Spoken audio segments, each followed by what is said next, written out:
దేవదూత యొక్క సింప్లిసిటీ, తగ్గింపు కొరకు చెప్పుకున్నాం. దేవదూత, వద్దు సుమి నా పాదములకు నమస్కారం చేయొద్దు, నేను నీతో సహదాసుడను, నీతోనూ ప్రవక్తలతోనూ సహోదరులతోనూ ఈ గ్రంథమందు వాక్యములను గైకొని వారితోనూ సహదాసుడను, మనందరం కలిపి దేవునికే నమస్కారము చేయవలెను అని చెప్పి మరి ఆ దేవదూత వారించింది. ఎవరిని? యోహానుని వారించింది. యోహాను ఇలా రెండవసారి ఇలా హెచ్చరిక పొందటం 19వ అధ్యాయం 10వ వచనంలో కూడా అలాగే చేశాడు యోహాను. అతనికి ఇన్ని మర్మాలు తెలియ చెప్పుతున్న ఆ దేవదూత నువ్వు చూసేసరికి ఆయనకు పాదాల మీద పడాలని అనిపించింది. ఆయన పాదాల మీద పడాలని అనిపించింది. 19వ అధ్యాయం 10వ వచనంలో కూడా అలాగే పాదాల మీద పడతాడు. ఆ దూత వద్దని చెప్పుద్ది. ఆ దూత ఈ దూత ఒకటి కాదు, ఈ దూత వేరని మీకెలా తెలుసు? అదిగోండి 21వ వచనంలో ప్రత్యేకంగా, 21వ అధ్యాయం 9వ వచనంలో ప్రత్యేకంగా అడ్రస్ చేశాడు. అంతటా ఆ కడపటి 7 తెగులతో నిండిన 7 పాత్రలను పట్టుకుని ఉన్న 7 దేవదూతల్లో ఒకడు. వీళ్ళు చూస్తే వీళ్ళ పాదాల మీద పడితే యోహానుని మళ్ళీ ఈ దేవదూత కూడా ఏముంది? వద్దు అని చెప్పింది, వద్దు సుమి అని చెప్పింది. కాబట్టి ఇప్పుడు అందరూ కలిపి ఎవరికి విలువ ఇవ్వాలి అంటున్నారు? దేవునికి విలువ ఇవ్వాలి. గ్రంథమందు వాక్యములను గైకుని వారిని దేవుడు ఎలా చూస్తాడంట? దేవదూత వలె చూస్తాడంట. ఎలా అండి? అది ఎవరు చెప్పారు దేవదూత వలె చూస్తాడని? ఆయన చెప్పాడు. ఏమనంటే, నేను మీతో సమానుడను అన్నాడు. గ్రంథమందు ఉన్న వాక్యములను గైకుని వారితో నేను సమానుడను అన్నాడు. అంటే మీ స్థానము, మీరు వాక్యాన్ని నేరుగా పాటిస్తున్నట్లయితే మీ స్థానం ఎంతో నా స్థానమేనయ్యా, నాకు ఈ స్థానం ఇచ్చింది ఆ లక్షణమేనయ్యా, నాలో దేవుడు మెచ్చి దేవదూతగా మార్చి చేసింది ఈ లక్షణాన్ని చూశానయ్యా అని చెప్పి దేవదూత ఎంతగానో తనని తాను తగ్గించుకున్న సంగతి ఒక నరుని దగ్గర దేవదూత తగ్గించుకుంది. ఎవరి దగ్గర? ఎవరు? నరుని దగ్గర దేవదూత తగ్గించుకుంది. ఇది రివర్స్. మనం ఇంకా రివర్స్. మానవులమైన మనము దేవుని దగ్గర తగ్గించుకోలేకపోతున్నాం. దేవుని దగ్గర తగ్గించుకోవడం అంటే ఇప్పుడు వినయంగానే కూర్చున్నాం కదండి, వందనంగానే కూర్చున్నాం కదండి అని మీరు అంటారు. అవును, ఇక్కడి నుంచి వెళ్ళిపోయిన తర్వాత అప్పటి నుండి చూడాలి మన చరిత్ర, మన మాట తీరు, మన ప్రవర్తన, మన పరిస్థితి, మన బంధాలు, మన ప్రేమలు, ఇవన్నీ ఇక్కడి నుంచి మళ్ళీ వారం నాడు వాక్యం ముందుకు వచ్చేసరికల్లా నీ ప్రవర్తన అంతా అద్దం పట్టుకొని చూసుకోవాలి. అప్పుడు నువ్వు దేవుని వాక్యానికి లోబడుతున్నావో లేదో మరి దేవుడు నీతోనే మాట్లాడతాడు. దేవుని స్తోత్రం కలుగును. ఇప్పుడు 10వ వచనంలోనికి మనం వెళ్తున్నాం. మరియు అతడు అంటే అదే దేవదూత ఇంకా కంటిన్యూ చేస్తుంది. ఈ లోపల ఈయన పాదాల మీద పడ్డాడు. మరలా అంటుంది దేవదూత, ఈ గ్రంథమందున్న ప్రవచన వాక్యములకు ముద్ర వేయవద్దు, కాలము సమీపమై ఉన్నది. కాలము చాలా త్వరగా దగ్గరకు వచ్చేసింది. అన్యాయము చేయవాడు ఇంకను అన్యాయమే చేయనిమ్ము, అపవిత్రుడైన వాడు ఇంకను అపవిత్రుడుగానే ఉండనిమ్ము, నీతిమంతుడు ఇంకను నీతిమంతుడుగానే ఉండనిమ్ము, పరిశుద్ధుడు ఇంకను పరిశుద్ధుడుగానే ఉండనిమ్ము. ఇదిగో త్వరగా వచ్చుచున్నాను. వాని క్రియ చొప్పున ప్రతి వానికిచ్చుటకు, వాని క్రియల చొప్పున, క్రియ చొప్పున ప్రతి వానికిచ్చుటకు నేను సిద్ధపరిచిన జీతము నా యొద్ద ఉన్నది. దేవునికి స్తోత్రం కలుగునుగాక. హల్లెలూయా. రోమా పత్రిక 2వ అధ్యాయము 6వ వచనాన్ని చదువుదాం ఒకరు.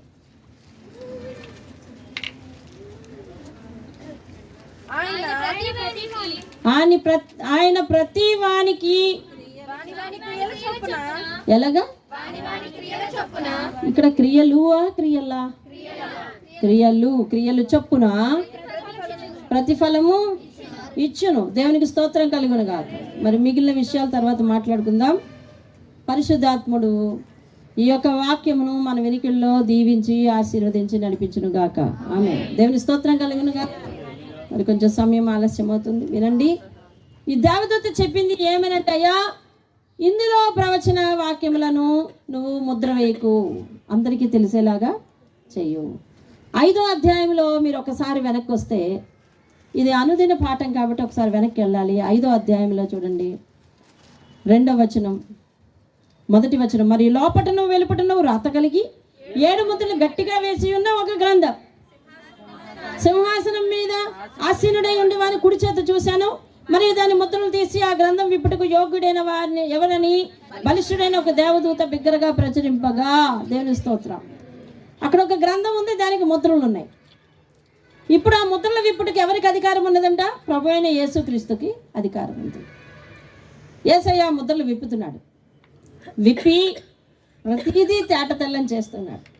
ఇదిగో 5వ అధ్యాయంలో ముద్రలు ఎప్పుడైతే విప్పబడ్డాయో అక్కడి నుంచి ఉగ్రతా పాత్రలు, 7 తెగుళ్ళు, అర్థమైందండి, ఇవన్నీ బయటకు వచ్చాయి. ముద్రలు విప్పబడిన తరువాత జాగ్రత్తగా ఆలకించండి. ముద్రలు విప్పబడిన తరువాత what will be happened in the future, భవిష్యత్తులో జరగబోయేది ఏమిటి అన్న విషయాలు బయటకు తేట తెల్లమయ్యాయి. ఎప్పుడు? గ్రంథాలు విప్పబడినప్పుడు. అంతే. ఇప్పుడు అందరికీ తేట తెల్లమైన ఈ ప్రకటన, ఇక ముద్ర వేయద్దు, దాచద్దు, ఇంకా దాచకు, అందరికీ తెలియచేయమంటున్నాడు. దేవుని స్తోత్రం కదా. దానియేలు గ్రంథంలో ఇదే హెచ్చరిక వచ్చింది. దానియేలుకి ఒకసారి తీయండి. దానియేలు గ్రంథము 12వ అధ్యాయము 4వ వచనం. దానియేలు 12:4. పేజ్ నెంబర్ చెప్పండి, మిగతా వాళ్ళు కూడా చూస్తారు. 744 అటండి, చూడండి. దానియేలు, నీవు ఈ మాటలను మరుగు చేసి అంత్యకాలము వరకు ఈ గ్రంథమును ముద్రించే. చాలా మంది నలుదిశలు సంచరించినందున తెలివి అధికమగును అని దేవుని స్తోత్రం కలుగును గాక. అక్కడ గాబ్రియేలు దూత దానియేలు దగ్గరికి వచ్చి చెప్పింది ఏమనంటే, అయ్యా ఈ గ్రంథంలోని విషయాలు ముద్రేసాయి, ఎవరికి చెప్పకు, మూసేసాయి. జనులందరూ నలుదిశలు తిరుగులాడుతున్నారు, వాళ్ళకి చాలా తెలివి ఉంది, ఆ మాత్రం గ్రహించుకోగలరు. కాబట్టి నువ్వెవరికి ఏం చెప్పకు, ముద్ర వేసేయి. ఇలా తెలివి అధికమైపోయింది అని ఆ రోజు గాబ్రియేలు దూత దానియేలుకి చెప్పింది. వినండి, ఆ రోజు ఒక దూత దానియేలుకు ముద్ర వేసేయి, ఎవరికి చెప్పొద్దని చెప్పింది. ఈరోజు ఒక దూత ఇందులో ఉన్న సంగతుల్ని ముద్రయ్యకి ఇంకా అందరికీ తేట తెల్లగా తెలిసేటట్లు చెయ్యండి. ఆ రోజు ఎందుకు చెప్పింది వద్దు అని, ఈరోజు ఎందుకు చెప్పింది తీయమని. వినండి, ఆ రోజు జనులు చాలా తెలివి మీరిపోయి దేవుని యొక్క ఆజ్ఞలను, అనగా దేవుని మేలులు చవిచూసి, దేవుని యొక్క కార్యాలు చవిచూసి, దేవుడు ఎంత గొప్పవాడో, పరిశుద్ధుడో, నీతిమంతుడో చవిచూసి అన్నీ తెలుసుకొని కూడా తప్పటడుగులో నడుస్తున్నారు. వీళ్ళు తెలివి అధికమైపోయింది. కాబట్టి ఇలా వ్యతిరేకంగా నడిచే వారికి ఏ శిక్ష ఉందో ఇలా చెప్పక మూసే. శిక్ష వచ్చినాడు తెలుసుకుంటారు వాళ్ళే అని చెప్పి ఆ రోజు మూసేమంది, ముద్ర వేసింది. ఈరోజు అంటుంది, నీకు వద్దయ్యా, సమయం ఆసనం అయిపోతుంది, రాకడ దగ్గరకు వచ్చేస్తుంది, కాలము సమీపం అయిపోయింది, నేను త్వరగా వచ్చేసే టైం అయిపోయింది, తీసే అందరికీ చెప్పు. రక్షింపబడిన వాడు రక్షింపబడతాడు, రక్షింపబడకపోతే శిక్ష తప్పదు. ఎవరికి దాచి ఉంచకు, ముద్రలు విప్పే. ఇంక ముద్ర వేయకు. 5వ అధ్యాయంలో ముద్రలు విప్పేశాడు దేవుడు, ఇంకా వీటిని ముద్ర వేయకు అని హెచ్చరించింది. అర్థమైందా మీకు? ఇప్పుడు ఎందుకు తీసేయమంది అని అంటే, టైము లేదు. ఈరోజు వినండి, ప్రకటన గ్రంథం వింటున్న మనకు కూడా this is the last and final warning. విని సరి చేసుకోలేదా తీర్పు తప్పదు, విని సరి చేసుకోకపోతే తీర్పు తప్పదు. అదిగో అక్కడ హెచ్చరికలు ఎట్లా ఉన్నాయి తెలుసా? మీరు చాలా జాగ్రత్తగా ఆలకిస్తే ముద్ర వేయకు, కాలం సమీపమైపోయింది. ఏమండి, నిద్ర వస్తుందా? ముద్ర వేయకు, కాలం సమీపమైపోయింది. కాలము సమీపమైపోయింది. అందుకని ఎవరికి ముద్ర వేయకుండా అందరికీ చెప్పు, ఇది ఫైనల్ అనౌన్స్మెంట్ అని చెప్పు, ఆఖరిగా దేవుడు తెలియజేస్తున్న విషయాలని చెప్పు అని అంటూ ఉన్నాడు. ఒక మాట, అన్యాయం చేస్తున్న వాడిని ఇంకా అన్యాయం చేసుకుంటూనే ఉండని, అపవిత్రుడు ఇంకాను అపవిత్రుడుగానే ఉండని. ఎలాగా? నీతిమంతుడు నీతిమంతుడిగానే ఉండని, పరిశుద్ధుడు పరిశుద్ధుడిగానే ఉండని. నేను త్వరగా వస్తున్నాను. అది చాలు వినండి. ఇదిగో నేను త్వరగా వస్తున్నాను అంటే అలా ఉండని అంటాడేంటి? మార్పు చెందండి. వాడు మారని అంటున్నాడు కాబట్టి ఉండని అంటే అర్థం ఏంటో తెలుసా? There is no time to change. మారడానికి ఇక సమయం లేదు. ఒకవేళ వింటున్న ఈ రోజే మార్పు చెందించుకోకపోతే మనకు ఇదే లాస్ట్ అండ్ ఫైనల్ డే కావచ్చు. ఎవరు చెప్పగలరు? ప్రకటన గ్రంథంలో ఈ మాటలు వినపడ్డాయి, మార్చుకోలేదు, వారి జీవితం అయిపోయింది అనుకో, వాడు వచ్చి ఇక్కడ సాక్ష్యం చెప్పగలడా? మీకు అర్థమవుతుందా? చాలా డీప్గా ఆలోచించండి. ప్రకటన గ్రంథంలో ఈ వాక్యాలు వినపడ్డాయి, మార్చుకోలేదు, వారి కాలం అయిపోయింది, ఆయుష్ అయిపోయింది. వాళ్ళు ఇక్కడికి వచ్చి సాక్ష్యం చెప్పగలరా? అయ్యా దయచేసి మీరైనా మాట వినండి. మొన్న ఆ వాక్యం విన్నాను, నేను మరలా నా తప్పు తోవలో నడిచాను, అందుకని నాకు ఆయుష్ అయిపోయింది, నేను అక్కడికి వెళ్ళిపోయాను. ఆ విషయం చెప్పడానికి వచ్చానని మనకు చెప్పడానికి వచ్చేవాడు ఎవడైనా ఉన్నాడా? లేడు. కాబట్టి దీని యొక్క తీవ్రత మనకు తెలియట్లేదు.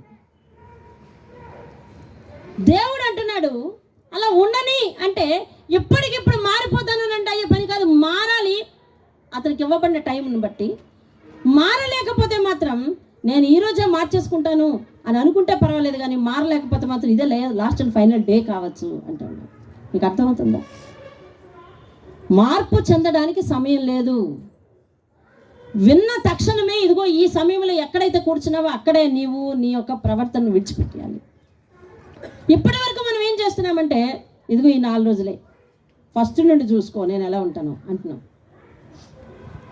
ఇదిగో ఈ 4 నెలలే, వచ్చే ఫస్ట్ నుండి చూడు నేను ఎలా ఉంటాను. ఈ ఒక్కసారికే ఇక నుంచి మళ్ళీ నేను దాన్ని ముట్టను అంటా ఉన్నా. ఈ ఒక్కసారి వెళ్తాను, ఇంకా మళ్ళీ వెళ్ళను అంటా ఉన్నా. ఈ ఒక్కసారి చూస్తాను, ఇంకా మళ్ళీ చూడండి. ఈ ఒక్కసారికి నన్ను వదిలిపెట్టే దేవుడు అని దేవుడిని కన్సెషన్ అడుగుతున్నాను. కానీ దేవుడు అంటున్నాడు అలాగే ఉంటావా, ఉండిపో, నేను నిన్ను బతిమాలను. నీతిమంతుడికి ఏం ప్రయోజనము, నేను ముక్కు మూసుకొని ఉంటున్నాను, వాడే జల్సాగా ఉంటున్నాడు అని అనుకుంటున్నాడేమో. నీతిమంతుడా పరిశుద్ధుడా నువ్వు ఇలాగే ఉండు, దేవుడు త్వరగా వచ్చేస్తున్నాడు. అలా మారిపోతుంది. దేవుని స్తోత్రం. ఇప్పుడు ఏదైతే భక్తిలో నీవు ఉన్నావో భక్తిలో అలా కొనసాగు. అదే అపరిశుద్ధతలో అదే అపవిత్రతలో ఉంటున్నావా? ఇది ఆఖరి వర్తమానమేమో తెలుసుకుని మారిపోవాలి. అసలు ప్రకటన అంటేనే ఫైనల్. ఈ ఫైనల్ అనౌన్స్మెంట్ చేసి ఇప్పటికి 2024 సంవత్సరాలు అయింది. అంటే ఇంకెంత దాదాపు దగ్గరకు వచ్చామో చూడండి. దగ్గరకు వచ్చామా రాకడకు దూరంగా వెళ్తున్నామా?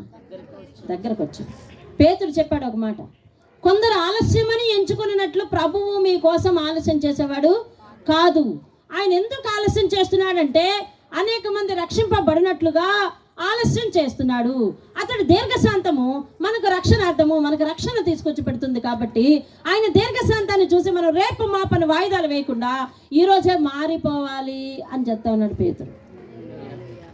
ప్రకటన గ్రంథానికి వచ్చేసరికి దేవుడు ఏమంటున్నాడంటే ఉండని, వాడిని అలాగే ఉండని, అదే అలవాట్లో కొనసాగుతాడే ఉండని, అదే నీతిలో కొనసాగుతాడా అతన్ని అలాగే ఉండని, అదే పరిశుద్ధతలో కొనసాగుతాడా అతన్ని అలాగే ఉండని.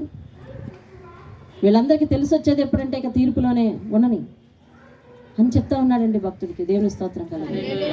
ఉండని ఇన్ని చెప్పుకొచ్చాను, మార్పు లేదంటే ఉండని అంటూ ఉన్నాడు. అంటే ఒక విషయం అర్థం చేసుకో, ఇన్ని విషయాలు దేవుడు వాక్యంతో ప్రతి పూట వాక్యంతో ప్రతి వారం వాక్యంతో నీతో మాట్లాడుతున్నా నువ్వు మారలేదంటే, దేవుడు నీ విషయంలో విసుగు చెందాడంటే పని అని వదిలేస్తాడు. దేవుడు వదిలేస్తే చాలా ప్రమాదం. దేవుడు విడిచిపెడితే ఏంటండి? ప్రమాదం. దేవుని స్తోత్రం కలగదు. వినండి, సామెతల గ్రంథంలో ఒక మాట చెప్పబడింది, దేవుడు గద్దించు మనుష్యుడు ధన్యుడు. ఏమంది? వినండి, మీరు గ్రంథాలు తిరిగే అవసరం లేదు, వినండి, టైం లేదు. దేవుడు గద్దించు మనుష్యుడు ధన్యుడు. తండ్రి తన కుమారుణ్ణి, సామెతలు 13లో ఉంటుంది, తండ్రి తన కుమారుని గద్దించు రీతిగా దేవుడు తన ప్రజలను గద్దించుచున్నాడు అని. సామెతలు 29 మొదటి వచనంలో ఏమంటుందంటే, ఎన్నిసార్లు గద్దించినా లోబడనొల్లని వాడు మరి తిరుగు లేకుండా హఠాత్తుగా నాశనం కొని తెచ్చుకొనును అని ఉంది. ఈ వాక్యాల సారాంశం ఏమిటి? తీర్పు. ఈ వాక్యాల సారాంశం ఏమిటి? తీర్పు. తండ్రి తన కుమారుని ఎందుకు గద్దిస్తాడంట? తన కుమారుడు కాబట్టి. దేవుని స్తోత్రం కాబట్టి. ఇప్పుడు మీ బిడ్డలు ఏదైనా తప్పు చేస్తున్నారు అనుకోండి, లేదా మీ బిడ్డలు ఒక తప్పుతో నడుస్తున్నారు అనుకోండి, అలా వెళ్ళకు కొట్టేస్తాను, లేకపోతే అన్నం పెట్టను, లేకపోతే ఏదో గద్దిస్తున్నాం, వార్నింగ్ ఇస్తున్నాం. అక్కడే వాడి స్నేహితుడు ఉంటున్నాడు, నువ్వు కూడా విను అంటావు అంతే. వాడికి శిక్షలు ఉండవు. నువ్వు వినకపోతే నీకు అన్నం పెట్టనని మీ అబ్బాయి వాళ్ళ ఫ్రెండ్ అనగలవా? అనాలని ఉన్నా అనలేవు. ఎందుకనంటే ఆ వస్తువు నీది కాదు.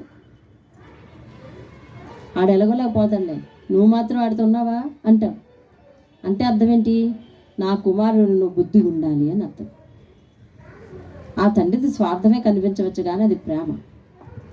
నా కుమారుడికి నువ్వు బుద్ధిగా ఉండాలి, నిన్ను చెప్పు చేతల్లో పెట్టుకోవటము నాది బాధ్యత అని చెప్పాలి. అర్థమైందండి? ఇక్కడ తండ్రి యొక్క ప్రేమ అంటే అవతల వాడు ఎలా పోయినా ఊరుకుంటే ఉదాసీనత లేకపోతే ఆ నిర్లిప్తత అని పేరు పెట్టవద్దు. అసలు అక్కడ దాకా ఆలోచించద్దు. తండ్రి తన కుమారుని విషయంలో ఏం చేస్తున్నాడు? బాగుండాలని గద్దిస్తున్నాడు, మార్పు చెందమని వార్న్ చేస్తున్నాడు, సరి చేసుకోమని మనవి చేస్తున్నాడు. కొన్నిసార్లు సరి చేసుకున్నందుకు బహుమతులు ఇస్తాడు, కొన్నిసార్లు సరి చేసుకోకపోతే కొడతాడు. అవును కదా?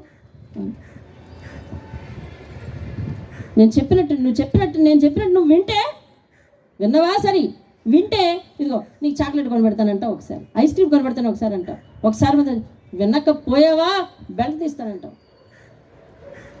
అర్థమైందండి? అంటే ఒకసారి బహుమానమా మాట వింటే, ఒకసారి ఏమో వినకపోతే ఏంటంటే శిక్ష. ఇవన్నీ దేనికి ప్రకటిస్తున్నావు? నీ అల్టిమేట్ థింగ్ ఏంటంటే నీవు చెప్పినట్టుగా నీ కుమారుడు ఉండటం. దేవుని స్తోత్రం. బయట వారి విషయంలో ఎందుకు ఆ బాధ్యత నీకు లేదు? ఆ వస్తువు నీది కాదు కాబట్టి. దేవుడు అదే అంటున్నాడు 13వ అధ్యాయము సామెతల గ్రంథంలో, తండ్రి తన కుమారుని గద్దించు రీతిగా దేవుడు మిమ్మల్ని గద్దించుచున్నాడు. అంటే దేవుడు మిమ్మల్ని గద్దిస్తున్నాడు. ఇదిగో నేను ఈ మాట అన్నాను కాబట్టి చూడండి, చాలామంది విస్తారంగా నోరు పారేసుకున్నా వారికి ఏమీ జరగదు, ఏమి అవదని. కానీ కొంతమంది విషయాలు అలా కాదు. ఎవరి దగ్గరైనా ఒక రూపాయి అబద్ధం ఆడినా, ఎవరి దగ్గరైనా ఒక విషయం చేసినా, లేకపోతే ఎవరి దగ్గరికైనా ఒకరిని బాధ పెట్టినా, నేను వాళ్ళని బాధ పెట్టాను అందుకే నాకు ఈరోజు ఇలా గడుగుతుందేమో అని పశ్చాత్తాపం వెంటనే కన్ఫెషనెస్ లోపల వచ్చేస్తుంది. అది పరిశుద్ధాత్మను గద్దించేదండి. అలా గద్దిస్తున్నప్పుడు మనం లోబడాలండి. అయ్యా ఒకవేళ నాదే తప్పేమో క్షమించమని అడుగుతున్నాను, ఆయన క్షమించు ప్రభువా అని అడిగాను అని దేవుడి దగ్గర ఒప్పుకోవాలి. ఇంకా మళ్ళీ అది రిపీట్ కాకుండా చూసుకుంటున్నారు. అంటే పరిశుద్ధాత్ముడు ఎవరినైతే గద్దిస్తున్నాడో, నువ్వు ఇలా మాట్లాడడం తప్పు, ఇలా బాధ పెట్టకు, ఇలా నా మాటల చేత పొడవకు, ఇలా చేయకు, అయ్యయ్యో అలా చేయకు అని చెప్పి. మొన్న మీకు చిన్న ఉదాహరణ చెప్తాను. నా సొంత విషయాలు చెప్పడానికి నేను ఎప్పుడు ఇష్టపడను, కానీ సమయం అయిపోతుంది. అయినా కానీ పరిశుద్ధాత్ముడు ప్రేరేపిస్తుంది. నాకు ఈ ముడుకులు రెండు పని చేయట్లేదు ఈ మధ్య, బాగా విస్తారంగా పోటు వచ్చేస్తుంది. అది ఎన్నాళ్ళ నుంచో అంటా ఉన్నాను, మీకు అందరికి తెలుసు కదా. కానీ మొన్న కాల సమయంలో చాలా విపరీతమైన ఇప్పుడు పచ్చి పుండు వల్లే ఉన్నాయి. నేను పైన క్లాసులు మేడ మీద క్లాసులకు వెళ్ళలేక వాళ్ళని కిందకే తీసుకొచ్చుకొని కిందన హెడ్ మాస్టర్ గారిని రిక్వెస్ట్ అడిగి కిందనే నేను క్లాస్ పెట్టుకొని చెప్పుకుంటున్నాను. వారానికి ఒకసారి వెళ్ళి దాని రివ్యూ అంతా ప్యానల్లో పెట్టి చూపిస్తున్నాను. ఎలక్ట్రికల్ ప్యానల్లో పెట్టి చూపించాను, టీవీలో పెట్టి అది చూపిస్తున్నాను. ఇలా చేస్తున్నాను. ముడుకుల నొప్పి రోజు రోజుకి ఎక్కువ. ఇప్పటికీ కూడా ఇప్పుడు తెలియదు నాకు, కానీ చాలా నొప్పిగా ఉన్నాయి. ఈ లోపల నాకు ఒక కబురు వచ్చింది పైనుంచి, టీచర్ గారు పలానా అమ్మాయి ఆ కోత వచ్చిందండి, కోత వచ్చి ముందుకు దూకింది, దూకేసరికి ఈ అమ్మాయి పరిగెత్తి ముందు పడిపోయిందండి. పడిపోయిన కాడి నుంచి గుండె అదిరిపోయి ఆయాసం వచ్చేసి ఎగశ్వాస వచ్చేస్తుందండి, ఎంత చెప్పినా స్థిమిత పడట్లేదు అని నన్ను పిలవటానికని వచ్చింది. అమ్మ నేను నా పరిస్థితి చూస్తే ఇలా ఉంది, నేను ఎక్కలేని పరిస్థితిలో ఉన్నాను, కాస్త మంచినీళ్ళు పట్టించండి. నేను అసలు లేవలేని పరిస్థితిలో ఉన్నానండి, ఆ పూట నా పరిస్థితి అలా ఉంది, ఆ నిమిషంలో కొంచెం మంచినీళ్ళు పట్టించండి అని చెప్పాను. చెప్పి వాళ్ళు గడప దాటి ఇలాగే వెళ్తున్నారు, నాలో పరిశుద్ధాత్మలు గద్దిస్తున్నారు. రేపొద్దున నీ మనవరాలు ఏదన్నా స్కూల్లో ఉండి ఇలాగే కబురు వస్తే నీ మనవరాలు మిగతా వాళ్ళు పట్టించుకోవద్దా? లేచెళ్ళు అని అనగానే దిగ్గులు లేచిపోయానండి. లెగిచిపోతే జరిగిన హృదయ విదారకమైన సమస్య ఏంటో తెలుసా? ఆ పిల్లలు నేను వద్దు మంచినీళ్ళు పట్టించండి అని అన్నాను కదా, వాళ్ళకి ధైర్యం సరిపోక పక్క టీచర్ గారి దగ్గరికి వెళ్ళి అడుగుతున్నారండి. అడుగుతుంటే ఆవిడ నేను క్లాసులో ఉన్నాను తర్వాత వస్తాను అనేదో చెప్తున్నారు. నేను వెంటనే వాళ్ళని భుజం మీద చేసి రండి నేను వస్తానని చెప్పి తీసుకుపోయాను. ఎక్కేటప్పుడు నాకు కళ్ళంట చుక్కలే పడతా ఉన్నాయి. నాకే వాళ్ళు ఓతిచ్చారు మెట్లు ఎక్కడానికి. వెళ్ళి ఆ అమ్మాయిని ఇది చేసుకొని మళ్ళీ కిందకి దింపుకొని హాస్పిటల్కి పంపించుకొని, అంటే ఒక చిన్న కాదు అన్నదానికే నీ మనస్సాక్షి అంతగా గద్దిస్తూ ఉంటే ప్రతి విషయానికి మనం ఆ గద్దింపు స్వీకరించాలండి. నా పిల్లలకి ఏమవుతుందో అనే భయం పడాలండి. నేను ఇలా మాట్లాడుతున్నాను, ఇలా చేస్తున్నాను కదా, నా బిడ్డడు ఏమవుతాడు, నా పిల్ల ఏమవుతుందో, నా జీవితం ఏమవుతుందో, నా భవిష్యత్తు ఏమవుతుందో, నా స్థితికి నా భవిష్యత్తుకి నా బిడ్డలకు నా తరానికి ఏమి నిర్ణయించాడో ప్రతి విషయానికి పశ్చాత్తాపడి జాగ్రత్త పడుతూ ఉండాలంట. ప్రతి చిన్న విషయంలో కూడా ఆత్మ నిన్ను గద్దిస్తుంటా నువ్వు అలా చేయకు అని గద్దిస్తుంది. నీ విషయంలో ఎవరైనా అలా చేస్తే ఏమవుతావు అని చెప్తూ ఉంటుంది. నీ విషయంలో ఎవరైనా అలాగే స్పందిస్తే నువ్వేమవుతావు అని చెప్తూ ఉంటుంది, హెచ్చరిస్తుంటుంది. ఆ హెచ్చరిక ఏం చేయాలి తెలుసా? వెంటనే సరిసవగించాలి. అయినా నా పరిస్థితి తెలుసు కదా, చెప్పాను కదా దేవుడికి అనుకోడు. కొన్నిసార్లు మనం ఏమంటుంటామో తెలుసా? కొన్ని సందర్భాల్లో పాపం తగిలితే తగిలింది కానండి నేను ఇలాగే ఉంటాను అంటూ ఉంటాం. పాపం తగిలితే తగిలింది కానీ ఇలాగే ఉంటావా? పాపం తగిలితే తగిలింది కానీ ఇలాగే ఉంటాను అనడానికి లేదు. పాపం తగిలితే చాలా ప్రమాదం జరిగిపోద్ది, మన స్థానం మారిపోద్ది, నరకంలో ఉంటాం. పాపాన్ని తగలాలని ఎప్పుడు కోరుకోకూడదు. చాలామంది కోపంలో అంటారు దేవుని శిక్ష వస్తే రాని కానండి అంటారు, దేవుని శిక్ష వస్తే రాని కానండి అంటారు. వద్దు కోరుకోవద్దు. కొన్ని పదాలు చాలా భయంకరమైనవి, ఆ మాటలు ఉపయోగించకూడదు అసలు. ప్రతి దానికి ఆత్మ గద్దింపు వినాలి. నీ విషయంలో ఇలాగే అయితే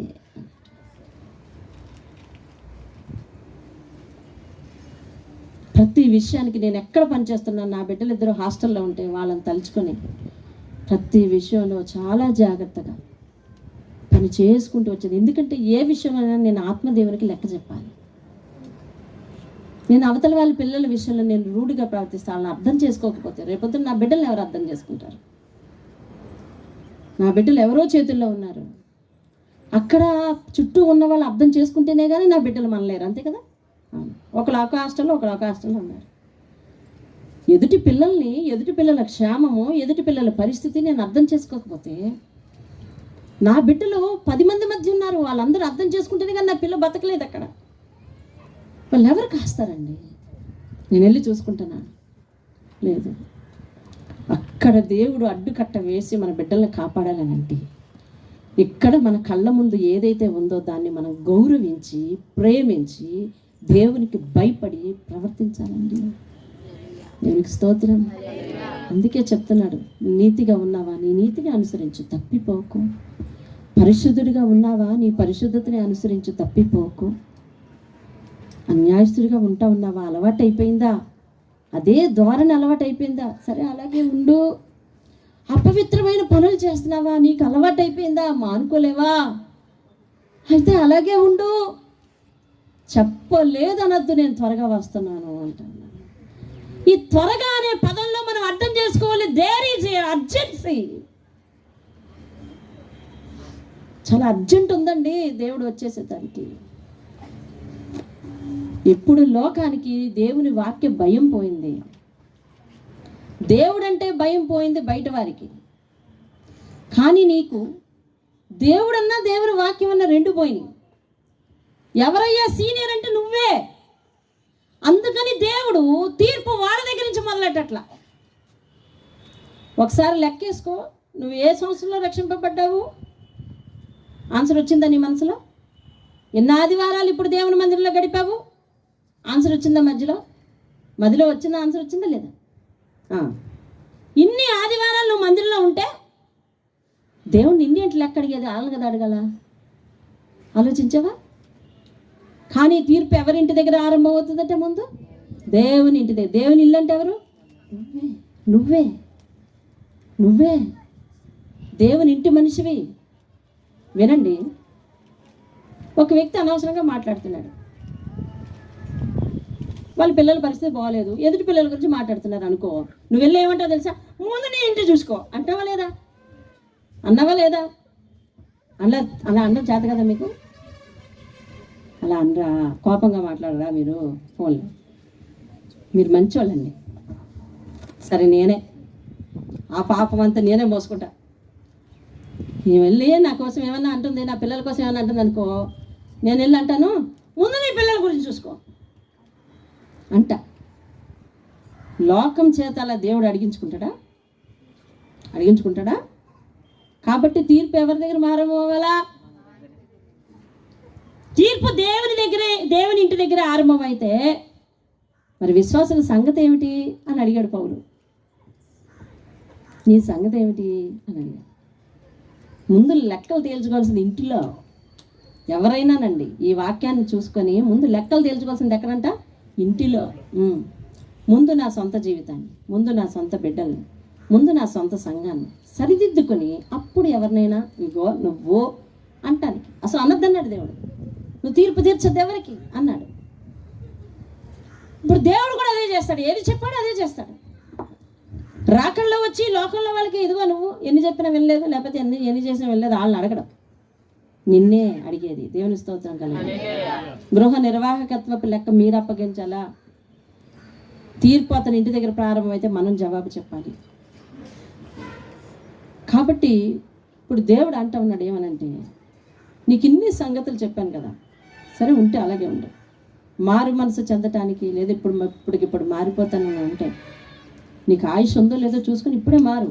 లేదంటే ఇంకా వాయిదాలు వేసావా, there is no chance to repentance అంటున్నాడు. మార్పు పొందటానికి సమయం లేదు.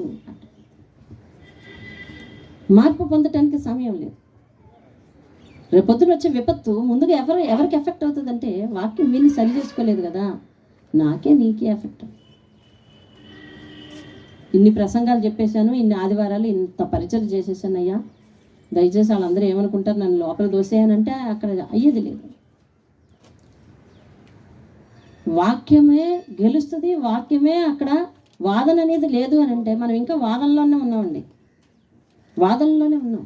అదిగో తీతుకు రాసిన పత్రికలో ఒక మాట అంటాడు చూడండి, అది విచిత్రంగా ఉంటుంది. తీతుకు రాసిన పత్రిక 198వ పేజీలో ఉంది.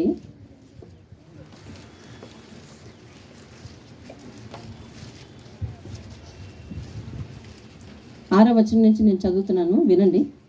మనం ఆయన కృప వలన సమయం అవుతుంది కానీ వినండి. మనం ఆయన కృప వలన నీతిమంతులమని తీర్చబడ్డాము. ఆయన కృప వలన మనకి పేరు వచ్చింది నీతిమంతులమని. ఆ నీతిలో మనం ఉండిపోవాలి, నిలబడిపోవాలి. ఇక నిత్య జీవనం గురించిన నిరీక్షణ బట్టి దానికి వారసులం అవుతున్నాము. ఆ పరిశుద్ధాత్మను మన రక్షకుడైన యేసుక్రీస్తు ద్వారా ఆయన మన మీద సమృద్ధిగా కుమ్మరిస్తున్నాడు. ఇప్పుడు మన మీద ఏ ఆత్మ ఉన్నదంట చెప్పాలి. ఏ ఆత్మ ఉందంట? పరిశుద్ధాత్మ ఉన్న నువ్వు ఇప్పుడు ఎలా ప్రవర్తిస్తున్నావో కళ్ళు మూసుకొని నీ మనసులోకి ఒకసారి చూడు. ఇంకా కళ్ళు మూయలేదు ఎవరు? కళ్ళు మూసుకొని ఒకసారి ఆలోచించు. నీ మీద పరిశుద్ధాత్మ ఉంది. నువ్వు దేనికి విలువిస్తున్నావు? దేవునికి విలువివ్వాలి, దేవుని మాటకు విలువివ్వాలి, దేవుని సన్నిధికి విలువివ్వాలి, దేవుని వాక్యాన్ని నెరవేర్చట్లో, ఇతరుల మీద కనికరం చూపించట్లో విలువివ్వాలి, దేవుని వాక్యాన్ని అనుసరించట్లో విలువివ్వాలి, ఆయన వాక్యాన్ని పాటించట్లో విలువివ్వాలి. దేవుని స్తోత్రం కలుగు. మీ మీద ఏముందంటండి? చాలామంది చాలా సంఘాల దగ్గరికి వెళ్ళారు, నువ్వు పరిశుద్ధాత్మను పొందుకున్నావా అని అడుగుతారు. అప్పుడు మనం అనుకుంటాం. పరిశుద్ధాత్మను పొందుకోవడం అంటే ఏంటో తెలుసా? వాక్యానుసారంగా నడవటమే, అంతే. అర్థమైందా? ఇప్పుడు మీరు టీవీల్లోనూ యూట్యూబ్లోనూ చూస్తున్నారు, అబ్బో ఆయన టాచ్ అంటే పడిపోతున్నారు. రా, మన పాస్టర్ గారు ఒక్కసారి కూడా ఇలాంటిది చేయలేదు అని అనుకునేరు కనుక వాళ్ళు పడగొట్టేస్తున్నారు. మనం నిలబెట్టాలి, దేవుని స్తోత్రం. వాళ్ళు పడగొట్టేస్తున్నారు. యేసుక్రీస్తు ఎన్నడైనా టచ్ అని పడగొట్టడం మీరు చూసినారా? నేను ఇతరుల గురించి అన్నిదా మాట్లాడట్లేదు, సంఘానికి కొన్ని విషయాలు తెలియాలి, అదే చెప్తాను, అంతే. పడగొట్టకూడదు, ఎవరిని నిలబెట్టాలి. నువ్వు కూడా కుదురుకు నిలబడాలి. మా సంఘంలో, పాత సంఘంలో, లేదా నేను దేవరం సేవ ప్రారంభించినప్పుడు కూడా మొదట ఒక ఆవిడ వచ్చిందండి. ఒక ఆవిడ వచ్చి ఆరాధన చేస్తూ ఉంటే అండి, మీరు మీలో చాలామంది అప్పుడు వచ్చేవారు, ప్రారంభంలో వచ్చేవారు, మీలో ఎవరో ఒకరిద్దరు చూసి ఉండొచ్చు. ఆ మూల నిల్చుందండి.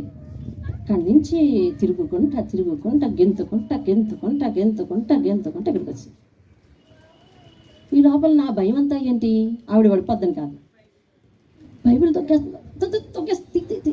వీళ్ళు కళ్ళు మూసుకొని ఆరాధన చేసుకుని మిగతా వాళ్ళు వీళ్ళు దుమ్మని గుద్దితే అప్పుడు వీళ్ళు మెలకు వచ్చి పక్క తిరుగుతుంది. ఈవిడ అమ్మ బాబాయ్ ఏంకి ఈవిడని చూసుకొని ఉండిపోతున్నారు. అలా తిరిగేస్తుంది. మళ్ళీ వచ్చి అక్కడ ఆగింది. అమ్మ ఎక్కడి నుంచి వెళ్ళిందో అక్కడే ఆగిందే అనుకున్నాను నేను. అర్థమైందా? మా సంఘానికి ఒక పాస్టర్ గారు వచ్చారు, వాక్యం చెప్పారు. చివరిలో అందరికీ ప్రార్థన చేస్తున్నారు. ఇంకా అంతేనండి, ఎక్కడెక్కడో జరిగింది అనుకున్నాను, కానీ మా సంఘంలో కూడా ఏమైందంటే ఆయన ప్రార్థన చేస్తుంటే వెనక పడిపోతున్నారండి మా పిల్లలు. మరి తర్వాత మనకు కూడా ప్రార్థన చేస్తారు కదండి. మా పిల్లలు అమ్మ నేను వెళ్ళాం అంటారు. ఇద్దరు పిల్లలు. నేనన్నా వెళ్ళి చేయించుకో చూద్దామని, నువ్వు వెళ్ళి ఆయన ప్రార్థన చేస్తున్న దానికి నువ్వు ఏకీభవించు, అంతే. ఏం చేయకూడదు, ఆయన ప్రార్థన చేస్తున్న దానికి నువ్వు ఏకీభవించు, అంతే అన్నాను. వెళ్ళారు, చేయించుకున్నారు కదా, వెళ్ళారు, ఏకీభవించు. ఆయన ఈ నుదురు పట్టుకొని కుదుపుతున్నాడు. మీరు నిల్చోవడంలో చాలా జాగ్రత్తగా నిలబడాలి సుమా అని చెప్పింది. వెనక్కు కాలు తొక్కి పెట్టి జాగ్రత్తగా నిలబడన్నారు, విడిపోకుండా. అర్థమైందండి? మీకు ఇప్పుడు చేసే కార్యాలు కూడా వెనకతలు 10 మంది అంటారు. 10 మంది ఉన్న తర్వాత నేను ఫోను అనుకుని పడిపోతే ఏమవుతుంది? తగులుతుందా? తగలదు. మనం డైవర్ట్ అవ్వద్దు. ఎంత ఆసక్తిగా ఆలకిస్తున్నారు చూడండి, దేవుని వాక్యం కట్టి ఇవే ఆలకిస్తున్నారు బాగా. ఆ చేంజ్ చూద్దామని నేను ఇవన్నీ చెప్తాను. పరిశుద్ధాత్మ మన మీద ఉన్నప్పుడు వాక్యం యందు నిలిచిపోతాం. ఇక్కడ ఇదే సంఘానికి ఒక ఆయన వచ్చారు, మీకు గుర్తుండే ఉంటుంది. మనమేమో నిలబడి ఆరాధన చేసాం, ఆయనకి అది సప్పగా ఉంది. ఆయన అన్నాడు, ఇదే మా సంఘంలో అయితేనా రాక్ డాన్స్ అందరూ లెగిచి గెంతులేసేసి ఎగిరేస్తారు, మ్యూజిక్ ఉంటుంది. ఇలా కాదు, మీరు అందరు నిలబడండి అన్నాడు మనందరినీ. మేమందరం నిలబడ్డాం. మీకు గుర్తుందా ఆ విషయం? అందరు నిలబడ్డాం. నేను ప్రార్థన చేస్తాను, పరిశుద్ధాత్ముడా ఇప్పటి వరకు నీ క్రమశిక్షణలోనే కదా పెరిగొచ్చాను, దయచేసి నీవే కదా చెప్పిన విధంగా నేను నడిపించుకొచ్చాను, ఏం చేస్తావో ఈ సమయంలో పరిశుద్ధాత్మ నుంచి వారిని తొలగిపోనివ్వక నాయన అని నేను నిలబడి ప్రార్థన చేస్తున్నాను. మ్యూజిక్ స్టార్ట్ అయ్యి అన్నాడు ఆయన. అని ఈయన ఒక రిధం మొదలెట్టిన తర్వాత ఒక పల్లవి పాడాడు, ఒక చరణం పాడాడు. ఆపై ఇక్కడ ఏదో ఉందండి, కూర్చోండి అన్నాడు, అంతే. ఇక్కడ ఏదో ఉంది, కూర్చోండి అన్నాడు, అంతే. ఎందుకంటే మన వాళ్ళు నిలబడి చప్పట్లు కొట్టి కళ్ళు మూసుకొని ఆరాధన చేస్తున్నారు తప్ప ఎవరు తెలియదు. ఆయన ఏం చేస్తాడు తెలుసా? మ్యూజిక్ ఆపి కూర్చో, ఇక్కడ ఏదో ఉంది అన్నాడు, అంతే. ఇక్కడ ఏదో ఉంది, మీరున్నారా అందులో? మీరు ఉండే ఉంటారు. మీరు శ్రీనివాస్ గారు లేరా ఆ రోజు? మేడం మీద ఇక్కడే మీరున్నారు, నాన్నగారు ఉన్నారు కదా.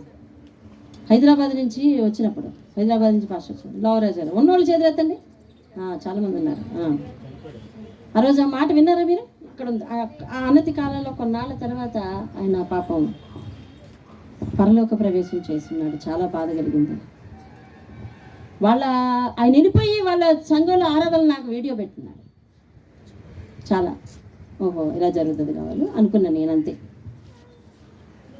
పరిశుద్ధాత్మ నీ మీద ఉన్నప్పుడు వాక్యం మీద నిలబడతావు నువ్వంతే, మనుషుల మొక్కలు చూడవు. పరిశుద్ధాత్ముడు ఏం చెప్తున్నాడో ఏం గద్దిస్తున్నాడో ఆ గద్దింపే నీకు టీచింగ్ తప్ప నీ సొంత ఆలోచన కూడా పని చేయడానికి నువ్వు ఇష్టపడవు, అంతే. అర్థమవుతుందా? నీ సొంత ఆలోచన ఏం చేస్తుంది? వాళ్ళు చేయకు, వాళ్ళకా వాళ్ళ జోలికి అసలు ఇంక మళ్ళీ నా అనిపిస్తుంది.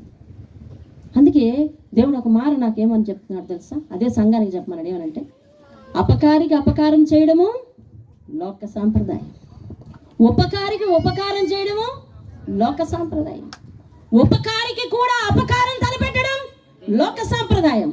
కానీ క్రీస్తు సాంప్రదాయం ఏంటో తెలుసా? అపకారికి సైతం ఉపకారం చేయడం. మరి ఈ వాక్యం నీకు తెలిసి ఎందుకు పట్టు కూర్చుంటావు? నువ్వన్న దాని మీద నిలబడతావు ఎందుకు?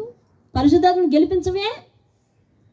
వాక్యాన్ని గుర్తు పెట్టుకోవడము, వాక్యాన్ని కంటతా పెట్టడము, నాలుక మీద రాసుకోవడం కాదు కావాల్సింది, హృదయం మీద రాసుకోమన్నాడు దేవుడు. అందుకే దీనికి శబ్దం ఉండదు, క్రియ మాత్రమే.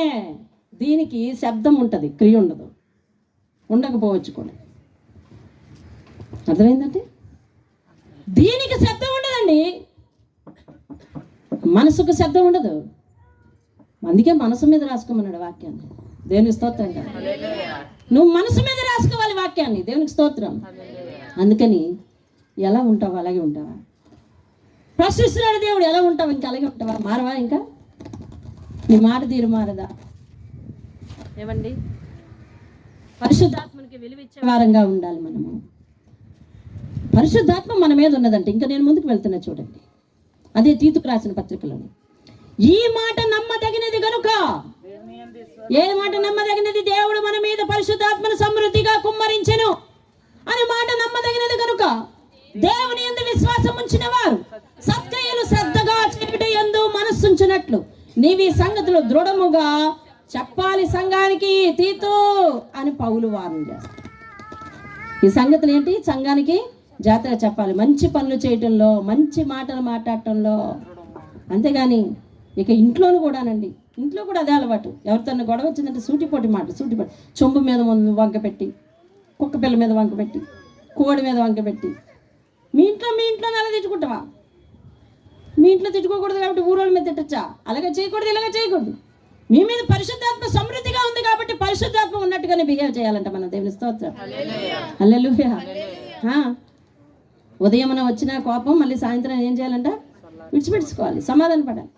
నువ్వు బలిపీఠం అర్పించడానికి, బలి అర్పించడానికి బలిపీఠం దగ్గరికి వెళ్తూ ఉన్నప్పుడట, నీ మీద నీ సహోదరునికి విరోధం ఉంటే అతని దగ్గరికి వెళ్ళి ఏం చేయాలంటండి? సమాధాన పడాలి. ఎవరి మీద? ఎవరికి? మన మీద సహోదరునికి ఉంటే. అలాగెలా సమాధాన పడతారు? అతని మీద మనకు కోపం ఉంటే సర్లే నేను తొందరపడి కోపడ్డాను, వెళ్ళి సమాధాన పడతాను. ఇదే రివర్సు. అంతే. దేవుని మాటలు కొంచెం కష్టంగా ఉంటాయి, పాటిస్తే పర్వాలేదు. అందుకే నీతిమంతులుగా ఉండాలనుకున్నావు అలాగే ఉండు, మారిపోవద్దు అంటే.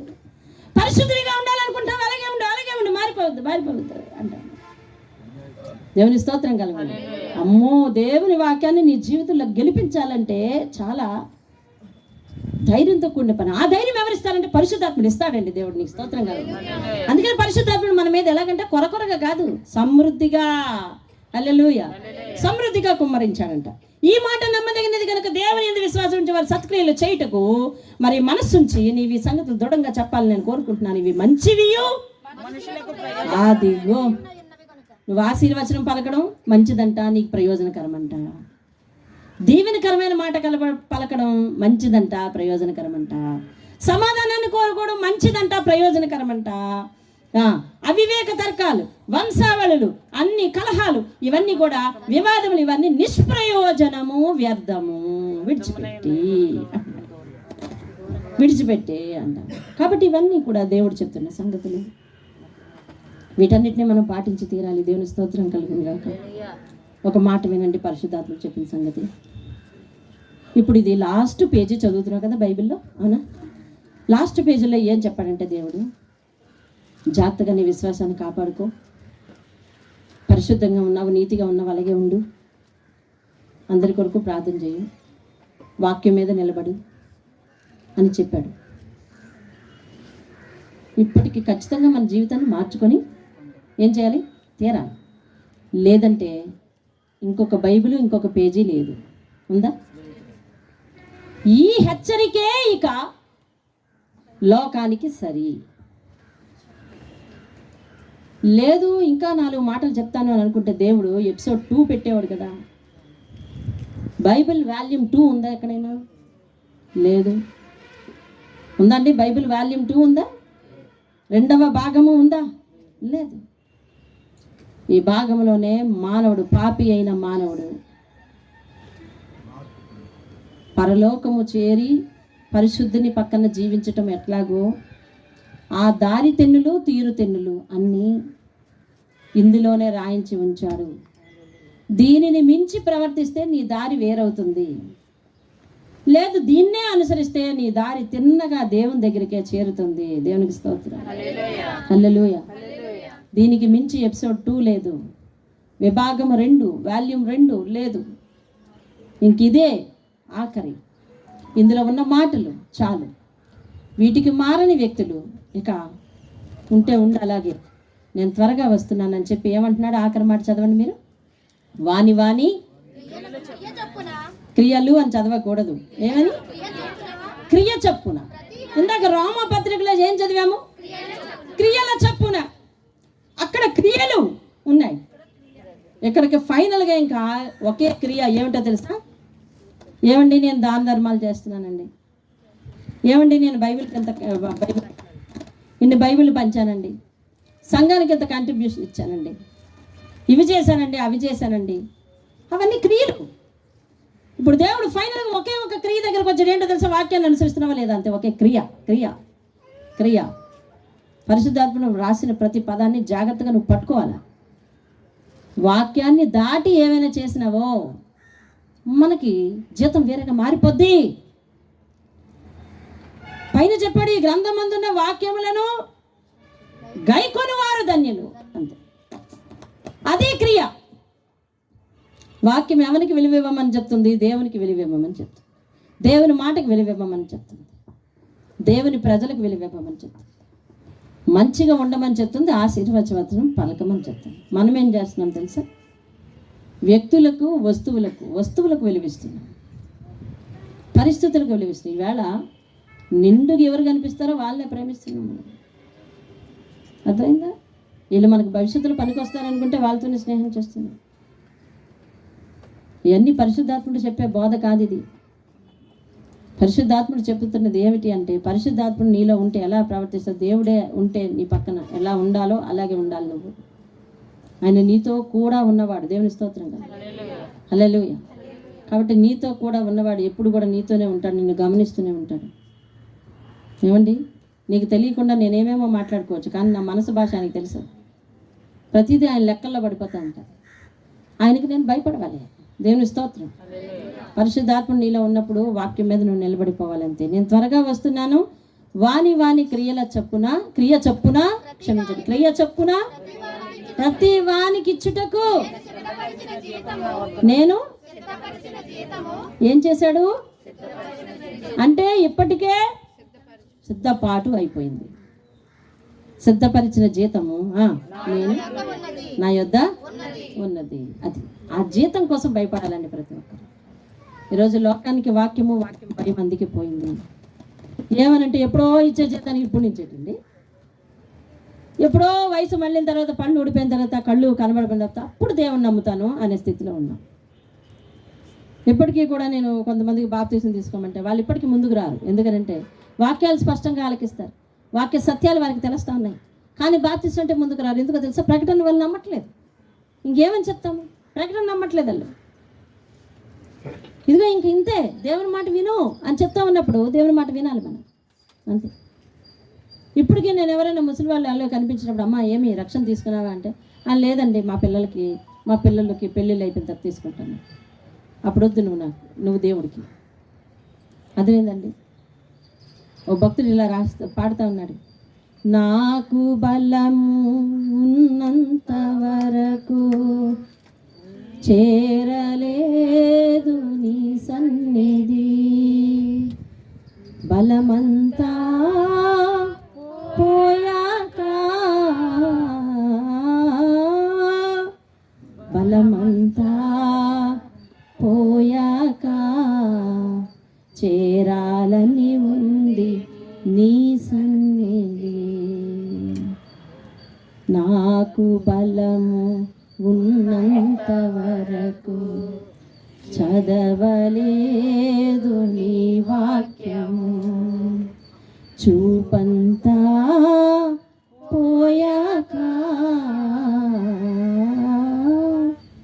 చూపంతా పోయాక చదవాలని ఉంది నీ వాక్యం.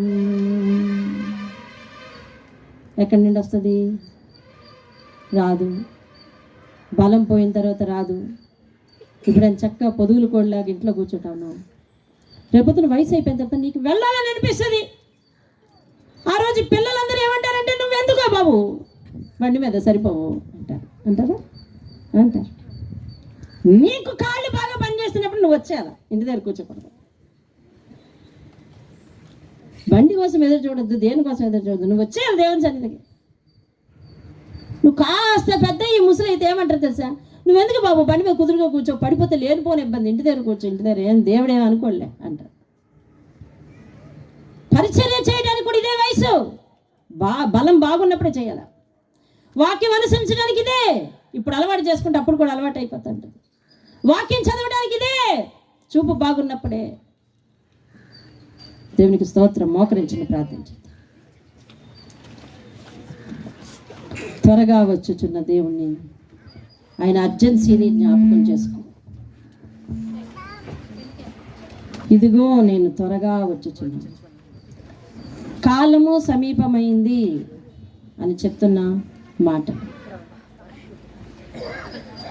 అంత్యకాలంలో కొంతమంది అపహాసకులు వచ్చి రాకడ గురించిన గుర్తులు ఏమైంది, ప్రవచనాలు ప్రకటన గ్రంథంలో రాయబడిన సంగతులు ఏమయ్యాయి అని అడుగుతారని పేతురు తన 2వ పత్రికలో 3వ అధ్యాయంలో రాశాడు. మీరు ఈ సంగతి మర్చిపోకండి సహోదరులారా. అతని దృష్టికి ఒక్క దినము 1000 సంవత్సరాల వలె ఉంటాయి, 1000 సంవత్సరములు ఒక్క దినం వలె ఉంటాయి. కాబట్టి రాకడ అనుకుంటే రేపే రావచ్చు, లేదా 1000 సంవత్సరాలు పొడిగింపు అవ్వచ్చు. అది ఆయన ఇష్టం. బ్రతుకుతున్న మనమందరము కూడా జీవితంలో ఇదిగో అది చేస్తాను ఇది చేస్తానని ఆశ మంచిదే, కానీ మారు మనసు పొందడానికి, మార్పు చెందడానికి ఇదే రోజు అనుకోవాలి. రేపనే దినం లేదు. జీవితం మీద ఆశ కలిగి ఉండడం మంచిదే, కానీ మారు మనసును వాయిదా వేయకూడదండి. రక్షణను వాయిదా వేయకూడదు, మారు మనసును వాయిదా వేయకూడదు, మార్పు చెందడానికి వాయిదా వేయకూడదు. దేవుని వాక్యాన్ని అనుసరించడానికి, పాటించడానికి, నీ ఇష్టాలు వదిలిపెట్టుకోవడానికి వాయిదా వేయకూడదు. నేడే సమయం అనుకోవాలి. దేవుడు ఆయుష్ ఇస్తే నేను అది చేస్తాను ఇది చేస్తాను అనుకోవచ్చు. ఆయన మాట వింటే నీకు దీర్ఘాయువునిస్తాడు. ఆయన మాట వింటే నువ్వు జీవించే సంవత్సరాలు అనేకం చేస్తాడు. ఆయన మాట వింటే ఓడిపోకుండా నీ బ్రతుకును గెలిపిస్తాడు. ఆయన మాట వింటే నిన్ను, నీ బిడ్డలను ప్రయోజకులను చేస్తాడు. తరతరములు నీ బిడ్డలతో పాటు ఉంటాడు, నీతో కూడా ఉండివాడు. ప్రార్థిస్తున్నాను. మహాగణుడు అయిన మా తండ్రి, నీ పరిశుద్ధ పాదాలకు వందనాలు చెల్లిస్తున్నాను. గత కాలం అంతా మీరు కాచి సంఘాన్ని భద్రపరిచి, వాక్యంలో భద్రపరిచిన ఆయన వాక్యము తొట్టిల్లి నడుస్తున్నా అనేక మందిని మీ చేతికి అప్పగించుకుంటున్నప్పుడు వారిని కూడా సజీవులుగా ఉంచి అయ్యా నీ వాక్యం దగ్గరకు మరలా తీసుకుని వస్తున్నాం. ఇదిగో ఈరోజు ఆఖరి ప్రకటన వాక్యాలు మేము విన్నాం. అన్యాయస్తుడుగానే ఉండని, అపవిత్రుడుగానే ఉండని, నీతిమంతుడు పరిశుద్ధుడు అలాగే నీతిగా పరిశుద్ధుడిగా ఉండని అని మీరు సెలవిస్తున్నారు. ఎప్పుడైతే ఉండని అని మీలో ఒక నాయన నిర్లిప్తత వచ్చిందో, మీ కోపానికి మేము ఆహుతి అవుతున్నామేమో, అర్హులం అవుతున్నామేమో, మీ చేతుల్లోంచి మీ పరిధిలోంచి మేము దాటిపోతాయా, నీ అరచేతుల్లో చెక్కుకున్నానన్నావు, నీ చెప్పు చేతుల్లోనే మేము జీవించడానికి సహాయం అనుగ్రహించండి నాయన. నీ మాట చెప్పున నాయన తండ్రి చేయటానికి పరిశుద్ధాత్ముడా సమృద్ధిగా మా మీద పరిశుద్ధాత్మను కుమ్మరించావు కనుక నీ ఆత్మ ప్రసన్నత, నీ ఆత్మ మాకేం బోధిస్తుందో ఆ నీడలోనే మేము బ్రతకటం నేర్చుకోవడానికి, గద్దించిన ప్రతి గద్దింపు మా మనసు ఏదైతే గద్దిస్తుందో ఆ విషయాలై మేము నాయన నీ మాట వినడానికి సహాయం చేయండి అయ్యా తండ్రి. నాయన మేము కాదు గెలవటం, మా సొంత ఆలోచనలు కాదు గెలవటం, మా సొంత టైం టేబుల్ కాదు మా జీవితంలో ఉంచటం. నీ నడిపింపు ఉండాలయ్యా, నీ నడిపింపు, నీ నడిపింపు, నీ నడిపింపు, నీ నడిపింపే మా జీవితంలో ఉండనివ్వండి. యవనస్తులు ఉన్నారు, వృద్ధులు ఉన్నారు, నడి వయస్కులు ఉన్నారు, చిన్నవారు ఉన్నారు, బాలురు ఉన్నారు అయ్యా. ప్రతి ఒక్కరూ నీ వాక్యంలో పాతుకోవడానికి సహాయం చేయండి. నీ వాక్యంలో ప్రభు తండ్రి పరిశుద్ధ ప్రవర్తన కలిగి ఉండడానికి సహాయం అనుగ్రహించండి. మీ నామానికి మహిమ తెచ్చుకోమని ప్రార్థన చేస్తున్నాను నా తండ్రి. అయ్యా మా మీద మీ పరిశుద్ధాత్మ ఉన్నది అన్న సంగతి ఎదుటి వారు గుర్తించడానికి సహాయం చేయండి. మాలో కోపం, రౌద్రం, మరి పాపము, వ్యభిచారము, విగ్రహారాధనకు సంబంధించిన ప్రోత్సాహకాలు ఇటువంటివి ఏవి కూడా మాలో లేకుండా కాచి కాపాడండి అయ్యా తండ్రి. నాయన మేము వాటికి సమకూర్చేవారుగా సరిదిద్ది నాయన తండ్రి నాయన అన్ని ఏర్పాటు చేసేవారుగా మేము ఎక్కడ ఉండద్దు. అటువంటి స్థితుల నుంచి కూడా మమ్మల్ని దూరపరచండి అయ్యా. దేవానికి స్తోత్ర. ఎల్ల వేళలా నీ పొందు కోరుకొని నీ మాటలో మేము జీవించడానికి సహాయం అనుకున్నాం. ఎప్పటి వరకు ఓపికగా నీ వాక్యాన్ని విన్న ప్రతి ఒక్కరు వారి జీవితంలో నిజంగా ఓపిక పట్టి వాక్యాన్ని అనుసరించడానికి సహాయం చేయండి అయ్యా. మీ నామానికి మహిమ తెచ్చుకోండి. పరిశుద్ధాత్ముడా నీ దగ్గర వంగని ఏదీ లేదు కనుక ప్రతి మోకాలు నా దగ్గర వంగుతుందని మీరు సెలవిచ్చున్నారు. అది మేము వాక్యానికి లోపరుచుకోవడానికి నేడే అట్టి తీర్మానం చేసుకోవడానికి సహాయం చేయండి. రాత్రికాల సమయంలో ఒక సవాలు సంఘానికి విసిరావు, నువ్వు ప్రార్థించడానికి విసిగిపోతున్నావు కదా అని. దానికి నిన్నటి కాల సమయంలో మేమందరం సరిదిద్దుకుని ఒక ఒప్పుకోలు ప్రార్థన చేసుకున్నారని నమ్ముతున్నాను. అలాగే ఈ దినము ప్రభువా నీ పరిశుద్ధాత్మ నడిపింపులోనే గద్దింపులోనే మేము నడుస్తామని ఒక తీర్మానం చేసుకుని వెళ్తున్న ప్రతి ఒక్కరిని వారి మనస్సును కానుకగా తీసుకుని దీవించి ఆశీర్వదించమని, వారి ఇంటికి సంబంధించిన ప్రతి వ్యవస్థ మీద భద్రత ఉంచమని అడిగి వేడుకుంటున్న పరమ తండ్రి. ఆమేన్, ఆమేన్.